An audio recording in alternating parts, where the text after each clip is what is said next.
कहते राजा, भगवान के अन्य विवाह की कथा श्रवण मैं आपको कराता हूं। एक बार भगवान श्री कृष्ण को भी बेवजह कलंक लग गया, भगवान को भी कलंक लग गया। कहते हैं, जल से पतला कौन है, कौन भूमि से भारी, कौन अग्नि से तेज है, कौन काजल से काली। जल से पतला ज्ञान है, पाप भूमि से भारी, क्रोध अग्नि से तेज है, कलंक काजल से काली। तो जो कलंक है वह काजल से भी काली है। तब सत्राजित स्वतनया कृष्णाय कृतगिल्बिषा स्यमन्तकेन मणिना स्वयं उद्याम्य दत्तवान्। द्वारिकापुरी में सत्राजित नामक एक क्षत्रिय राजा रहता है और वह सूर्य के अनन्य भक्त उपासक। तो सूर्य भगवान उनके उपासना से प्रसन्न होकर एक श्यामंतक मणि प्रदान किया, आशीर्वाद किया। उस मणि की विशेषता यह थी कि वह प्रत्येक दिन 8 भर सोना देती थी और इससे सत्राजित का वैभव द्वारिका में बढ़ने लगा। देखिए, यह राजनीति भी है कि अगर राज्य में कोई ज्यादा धनवान होने लगे तो तुरंत छापा मरवा दे, नहीं तो ज्यादा अधिक धन हो जाने से कहीं दूसरी पार्टी न खड़ा कर ले। ये नीति भी है। एक दिन सत्राजित वह मणि को अपने गले में धारण करके द्वारिकाधीश के दरबार में जाते हैं और ज्यों ही दरबार में उन्होंने प्रवेश किया तो जो सभासद थे वह कहने लगे द्वारिकाधीश कि प्रभु, आज लगता है आपके दरबार में सूर्य नारायण पधारे हैं। तो द्वारिकाधीश कहते, नहीं ऐसा बात नहीं है, आज हमारे दरबार में सत्राजित राजा आया, उसी के गले में यह जो मणि है वही इतना चमक रहा है। और सभासद सब कहे सत्राजित से कि महाराज, आपको इस मणि की आवश्यकता नहीं। अरे, यह मणि द्वारकाधीश के पास रहेगा तो जनता का कल्याण होगा, प्रजा का कल्याण होगा, शिक्षा सुरक्षा सुदृढ़ होगी। लेकिन सत्राजित ने नहीं दिया, साफ मना कर दिया, नहीं महाराज, यह सूर्य भगवान ने हमको उपहार स्वरूप दिया, ये मैं नहीं दे सकता। बात वहीं खत्म हो गई। अब जब सत्राजित अपने घर गया तो उसका एक भाई था प्रसेन, तो भाई से बड़ा प्रेम था।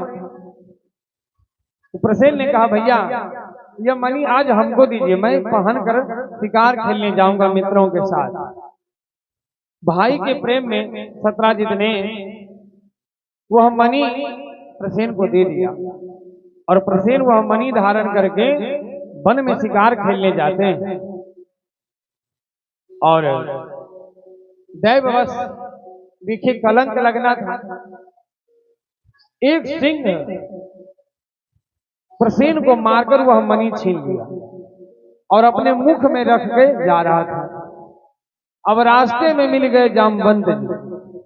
जामवंत जी क्या किए कि सिंह को मारकर वह मणि ले लिए और जाकर अपने पुत्री जाम्बवती को खेलने के लिए दे देते हैं। अब जब द्वारका में यह पता चला कि प्रसेन को मारकर किसी ने मणि छीन लिया, तो सत्राजित को लगा कि द्वारकाधीश का ही यह काम है। उन्हीं के दरबार में हमको मणि मांगा गया था, हमने नहीं दिया, उसी के कारण द्वारकाधीश हमारे भाई को मारकर मणि छीन लिया। अब पूरे द्वारिका में श्री कृष्ण जी की बुराई होने लगी। देखो देखो, राजा बन गया फिर भी नहीं सुधरा। पहले माखन चोरी करता था, अब देखो मणि चोरी करने लगा। चोरी की आदत अभी तक नहीं गई। अब बुराई बड़ा तेजी से फैलती है। हाँ, अच्छाई थोड़ा देर में पहुंचेगी, लेकिन बुराई एकदम रफ्तार में पहुंचेगी। अब पूरे द्वारिका में भगवान का बुराई होने लगा। अब जब पता चला द्वारकाधीश को, तो उन्होंने कहा कि देखो, शांति से काम लो। अगर कलंक लगे तो उसको लड़ के नहीं आप मिटा सकते हैं, कर्म करके मिटाइए, तभी वह मिटेगा। लड़ने से उसका कोई निष्कर्ष नहीं। तो द्वारकाधीश क्या किए कि कुछ ही सेना को लेकर वन की ओर जाते हैं, तो देखते हैं कि प्रसेन मरा पड़ा है। थोड़े आगे बढ़ते हैं तो एक सिंह मरा पड़ा है, और वहीं से रास्ता चलते चलते जामवंत जी के गुफा में पहुंच जाते हैं। 28वां दिन जामवंत जी को लगा कि ये हमारे प्रभु श्री राम कृष्ण के अवतार में आए हैं, तो उन्होंने जयकारा लगाया, जय श्री राम, जय श्री राम। तब जामवंत जी कहते, प्रभु मैं जान गया आप हमारे राघवेंद्र सरकार हैं, बताइए मैं क्या आपका स्वागत करूं। कृष्ण जी कहते हैं 28 दिन से स्वागत है तो आप कर रहे हैं, अब ऐसी स्वागत नहीं चाहिए। कृष्ण जी कहे कि महाराज हमारे ऊपर कलंक लगा है, यह मणि जो है वो आप हमें दे दें। ये युद्ध क्यों हुआ जामवंत जी श्री कृष्ण में जानते हैं? जब राम अवतार में बड़े बड़े योद्धाओं को श्री राम जी मार रहे थे, तो जामवंत जी के मन में लग रहा था कि हमारे पास भी बल पराक्रम है, लेकिन हमसे कोई लड़ने वाला नहीं है। ऐसा होता कि प्रभु हमारे साथ भी थोड़ा आजमाते एक बार, देख देख कितना बल है। तो भगवान रामचंद्र जी मन में ही कह दिए कि जामवंत जी, अरे आप वृद्ध हैं और वृद्ध के साथ मैं युद्ध करूं ये हमारा मर्यादा नहीं है, इसलिए यह आपका कामना जो है ना कृष्ण अवतार में पूर्ण कर दूंगा। तो इनका खुजली जो है मिटा दिए जामवंत जी। तो वही समझ के प्रभु आप ही हैं, और कहें कि प्रभु अब ये मणि मैं आपको कैसे दूं? ये मणि तो हमने अपने पुत्री को दे दिया, अब पुत्री का धन ले नहीं सकते, अब क्या उपाय है? अगर मणि चाहिए तो हमारी बेटी से विवाह। द्वारकाधीश कहते हैं आपकी बेटी को हम अगर ले जाएंगे द्वारिका, लोग क्या कहेगा? भालू की बेटी से शादी करके आ गया। जामवंत जी के प्रभु जो सोचो, अब हम मणि तो बेटी से लेके नहीं दे सकते, एक यही उपाय है हमारे पास। और द्वारकाधीश शहर जामवती जी से विवाह कर लिया, और काली कमली में लपेटकर जामवती जी को द्वारका के महल में ले आते हैं। तो क्या करते हैं, चुपचाप लाकर एक कक्ष में बंद कर देते हैं, लेकिन रुक्मिणी मैया देख लेती है कि किसी स्त्री को कमरे में ले गए, और जब लौटते हैं तो तुरंत पूछ देती है, प्रभु आपने किसको भी अंदर ले गए थे? द्वारकाधीश कहते हैं देवी, अरे जब मैं वन में गया तो एक योगिनी तपस्या कर रही थी हमको पति के रूप में प्राप्त करने के लिए, सो मैं उसके साथ विवाह कर लिया। लेकिन हाँ, तुम देखना मत, क्योंकि बहुत सुंदर है।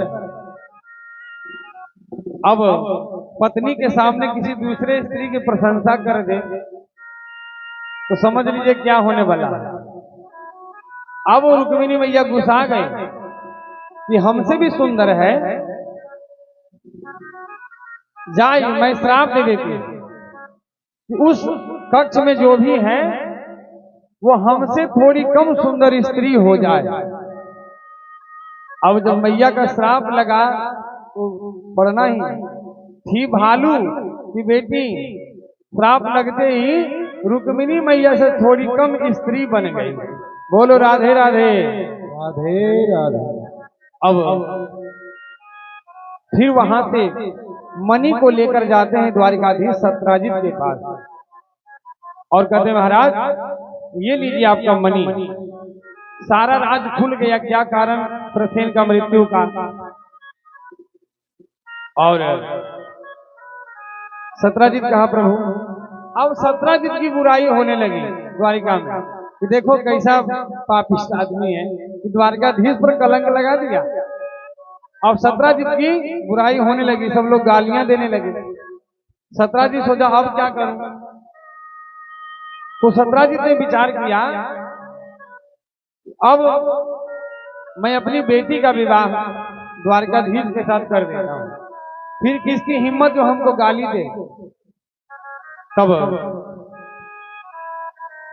अपना सत्राजित अपनी पुत्री सत्यभामा का विवाह द्वारकाधीश के साथ कर देते हैं। और जब मणि सत्राजित देने लगा तो द्वारकाधीश मना कर दिए, कि नहीं हमको मणि नहीं चाहिए महाराज, ये झगड़ा हमारे घर में हो जाएगा। अब सत्यभामा कहेगी कि हमारे पिता का मणि है, और जामवती कहेगी कि हमारे पिता का मणि है, तो हमारे घर में ही कलह हो जाएगा। इसलिए मणि आप रखिए, इससे जो 8 बार सोना निकलता है वो हमारे घर भिजवा दीजिए। बात हो गई। द्वारकाधीश चले आते हैं। भगवान के कुल 3 विवाह हो गए, अब चौथा विवाह। एक बार भगवान अपने प्रिय पांडवों से मिलने के लिए द्वारकापुरी से दिल्ली पहुंचे। दिल्ली को ही इंद्रप्रस्थ कहा जाता है। पांडवों ने प्रभु का खूब स्वागत किया। एक दिन रथ पर बैठकर अर्जुन और द्वारकाधीश बोले, अर्जुन चलो आज कहीं घूमने चलते हैं। तो यमुना के पार घूमने के लिए गए तो देखे कि एक कन्या बीच यमुना जी में खड़ा होकर तपस्या कर रही है। तो भगवान अर्जुन से कहे कि अर्जुन जाकर पता करो ये कन्या कौन है और क्या कर रही है बीच यमुना में। तब अरुण जाते हैं और पूछते हैं, देवी तुम कौन हो? तब वह बताती है, अहम देवस्य सवितुर दूहिता प्रतिमिच्छति विष्णु वरेण्यम वरदम तपः परमास्थितम। महाराज मैं सूर्य पुत्री कालिंदी हूं और भगवान श्री कृष्ण को पति रूप में प्राप्त करने के लिए मैं तपस्या कर रही हूं। वहां से अर्जुन जाते हैं और कहते हैं, प्रभु आपका बृहस्पति जो है ना अभी बहुत जोरदार चल रहा है, वो अभी कन्या आपसे विवाह करने के लिए ही तपस्या कर रही है। भगवान बोले ठीक है तो परिचय कराओ। और अर्जुन ने कालिंदी का परिचय भगवान श्री कृष्ण से करवाया और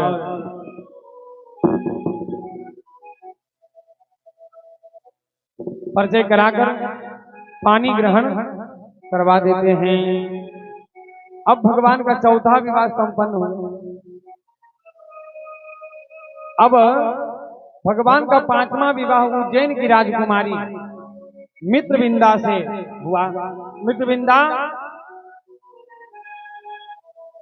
मित्रविंदा का भाई बिंद अरविंद राजनीतिक लाभ के कारण मित्रविंदा का विवाह दुर्योधन के साथ करना चाहते थे, किंतु मित्रविंदा भगवान द्वारिकाधीश को चाहती थी और श्री द्वारिकाधीश उज्जैन पहुंचते हैं और स्वयंवर में मित्रविंदा ने भगवान द्वारिकाधीश के गले में माला पहनाती है और इस प्रकार से भगवान का 5वां विवाह संपन्न हुआ। भगवान का 6ठा विवाह सत्या जी के साथ था। एक थे महाराज कौशल नरेश नग्नजीत, जिनकी बेटी का नाम था सत्या देवी, और उन्होंने यह निश्चय किया कि जो भी हमारे इन 7 बलिष्ठ बैलों को नाथ देगा एक साथ, उसी के साथ मैं अपनी बेटी का विवाह करूंगा। वहां पर बड़े बड़े राजा महाराजा आए, सबने प्रयास किया लेकिन सफल कोई नहीं हुआ। तब हमारे गोविंद ने अपना 7 रूप बनाया और एक साथ 7 बैलों को नाथ दिया और इस प्रकार से सत्या जी के साथ उनका विवाह हो गया। और सुखदेव जी कहते हैं, परीक्षित, भगवान श्री कृष्ण 7वां विवाह भद्रा जी के साथ हुआ। भद्रा जी की माता जी का नाम श्रुतकीर्ति और भाई का नाम संतर्दन था, और भद्रा जी केकई राज्य की राजकुमारी थी। भद्रा जी की भाई संतर्दन सत्या भगवान श्री कृष्ण को सौंप दिया और वह भगवान श्री कृष्ण सत्या जी को अपनाकर उनका 7वां विवाह संपन्न होता है। भगवान श्री कृष्ण का 8वां विवाह लक्ष्मणा जी के साथ हुआ, जो मध्य प्रदेश यानी मद्रास की राजकुमारी थी और अपनी मध्य प्रदेश के राजा अपनी बेटी का स्वयंवर किया और उसमें श्री कृष्ण जी के साथ उनका भी विवाह हो गया। इस प्रकार से भगवान का 8 विवाह संपन्न हुआ। पहला रुक्मिणी जी, दूसरा जाम्बवती, तीसरा सत्यभामा, चौथा कालिंदी, 5वां मित्रविंदा, 6ठा सत्या जी, 7वां भद्रा जी और 8वां लक्ष्मणा जी के साथ संपन्न हुआ।